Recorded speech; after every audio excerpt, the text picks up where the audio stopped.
FIFA's worst nightmare comes true as dark horses rise. The scoreboard keeps delivering news that the football establishment does not want to read. Argentina is through, France is through, Germany regrouped, Spain did what Spain does, the established order held up its end of the arrangement, but nobody is talking about any of that, because this 2026 World Cup has developed a storyline that FIFA's boardrooms genuinely did not plan for, and it is playing out in real time across every group, every match day, every dramatic final whistle. The small nations showed up, and then they absolutely refused to leave. This was not supposed to happen. Not at this scale, not with this consistency, and not in a way that is starting to threaten the carefully constructed financial architecture of the biggest sporting event on the planet. Let us be honest about what the 48-team World Cup was designed to do. The expansion from 32 teams was sold to the public as inclusion, as widening the global stage, as giving more nations their moment. And there is genuine truth in that framing. But sitting underneath it, unspoken in every boardroom conversation that led to the decision, was a cold commercial logic. More teams means a longer group stage. A longer group stage means more games. More games means more broadcast revenue, more commercial inventory, more money flowing into the system.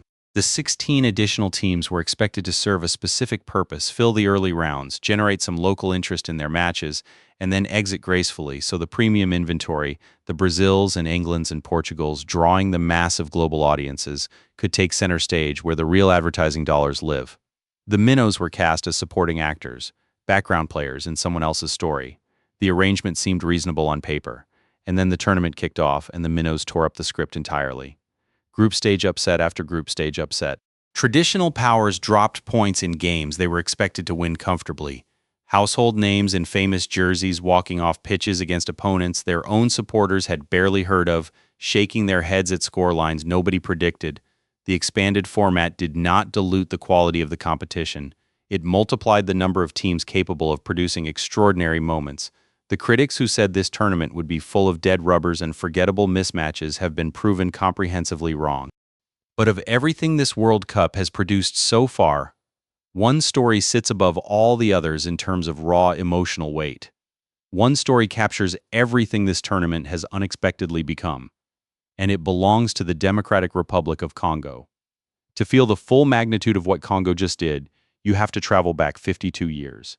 The last time this country appeared at a World Cup, the nation was called Zaire, and they became the first sub-Saharan African team to compete at the tournament. History should have felt significant. Instead, it felt brutal. 3 matches, 3 defeats, 14 goals conceded, none scored. A hammering that echoed for decades, and then silence. 52 years of silence. No qualification, no return, no second chapter, just the long wait of a football nation that had touched the biggest stage once and been sent home bloodied. Then 2026 arrived. Congo qualified. And from their very first match, something was different about this version of the story. Holding Cristiano Ronaldo's Portugal to a draw in the opening fixture was not a result that fits the traditional narrative of African minnows being grateful for the experience. It was a result that said these players came here to compete. A subsequent narrow defeat to Colombia left them needing a result against Uzbekistan to reach the knockout stage for the first time in their entire history. Before the match even started, the weight of the moment found expression in an absence that said more than any presence could. Congo's most recognized supporter, a man named Lumumba Boya, famous across the footballing world for his eerie stillness in the stands while everyone around him goes into ecstasy, was not at the game. He was not in the stadium. He was not even in the country. His visa application had been rejected. The host nation could not get his paperwork processed for the single most important match his country had ever played. Sit with that for a moment. FIFA staged a tournament explicitly designed around unity across 3 nations and accessible global participation. And one of the most famous fans connected to one of the tournament's most compelling stories could not physically cross the border to watch it. Lumumba Boya is not an isolated case. Supporters with valid tickets have been turned away. Officials have been denied entry. The visa situation surrounding this World Cup has been a slow-burning scandal that the tournament's highlight reel cannot fully obscure. The most iconic image of Congo's greatest night was an empty space in the stands where their most famous supporter should have been standing perfectly still. The match itself almost broke before it began. Congo started the way a team starts when 100 million people are watching and the expectation of a nation sits on 11 pairs of shoulders. Badly. Uzbekistan nearly scored inside the first 30 seconds. Then they did score, 9 minutes in, and the goal stood. A Congo equalizer was ruled out by VAR. The nightmare sequence that every underdog dreads, the weight proving too heavy, the moment too large, the dream collapsing in real time in front of the world. Striker Yoane Wissa admitted afterward that the pressure had been suffocating from the first minute, that the team had started terribly because of everything riding on the result, and then Wissa himself changed everything. A penalty won, a penalty converted, the crowd found its voice, the momentum shifted, and when Wissa struck again late in regulation, drilling in a finish that sealed a 3-1 victory, something happened that football only produces once in a very long while. A nation of 100 million people experienced the same emotion at the same instant. Congo's players went down onto the grass, not in celebration exactly, but in something closer to collapse, the physical release of relief and joy and disbelief arriving simultaneously after decades of waiting for this precise moment. What Wissa said afterward belongs in the record of this tournament permanently.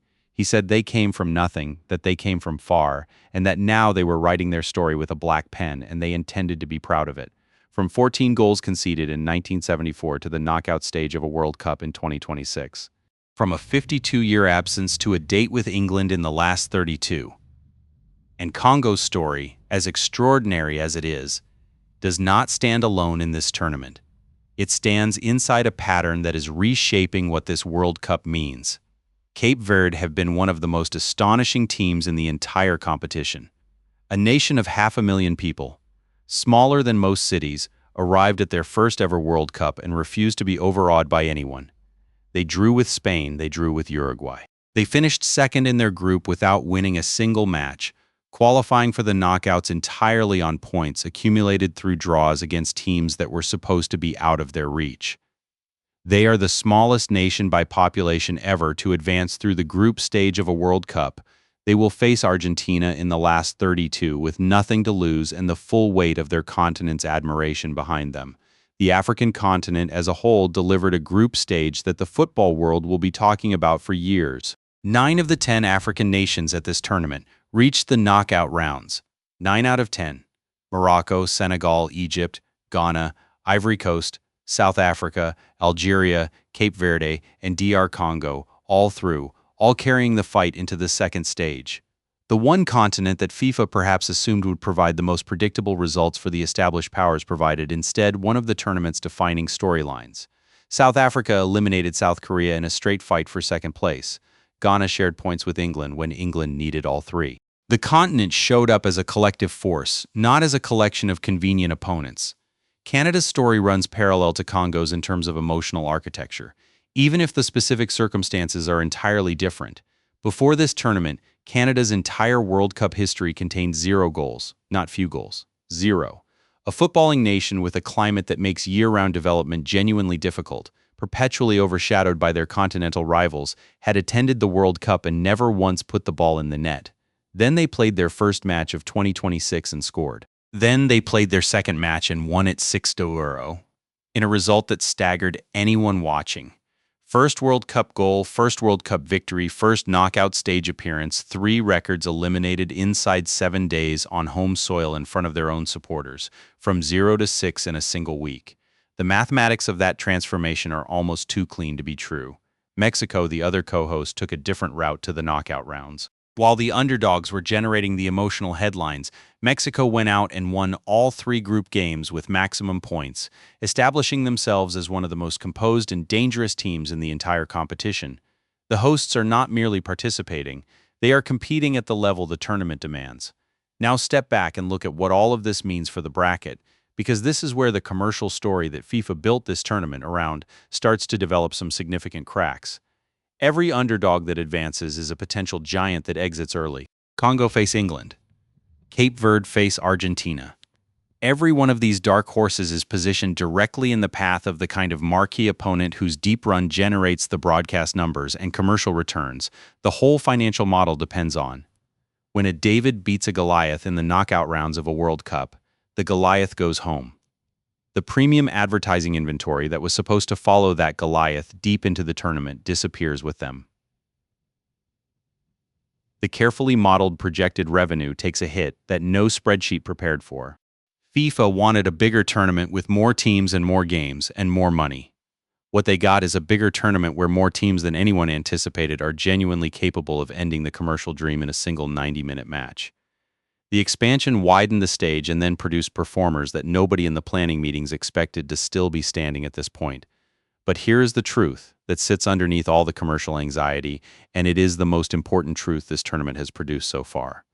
This is what a World Cup is supposed to feel like. Not the clean, efficient procession of the expected powers through a predetermined bracket. Not the predictable quarterfinal lineup that the broadcast partners had sketched out in advance. This, the goalkeeper diving to save a penalty that keeps a nation's dream alive. The striker who grew up in a country that lost 14 goals in its first World Cup appearance, scoring twice in the biggest match his generation has ever played. The smallest nation on earth by population standing in the last 32 of a World Cup, having held two of the world's best teams to draws. The co-host that never scored a World Cup goal, putting 6 past an opponent on home soil in a single afternoon. FIFA wanted a tournament designed for the giants. What they got was a tournament that remembered why the World Cup matters in the first place. And the answer is not the Argentinas and Frances and their cold, familiar excellence, as genuinely brilliant as all of that is. The answer is the DR Congo. The answer is Cape Verde. The answer is Canada. The answer is every team in this tournament that nobody built a business model around, and who showed up anyway and refused to be set dressing in somebody else's story. The knockout rounds are here. The giants are on alert. The dark horses are loose. Which underdog are you believing in from here? Drop it in the comments and subscribe so you do not miss the moment. One of these stories becomes impossible to forget.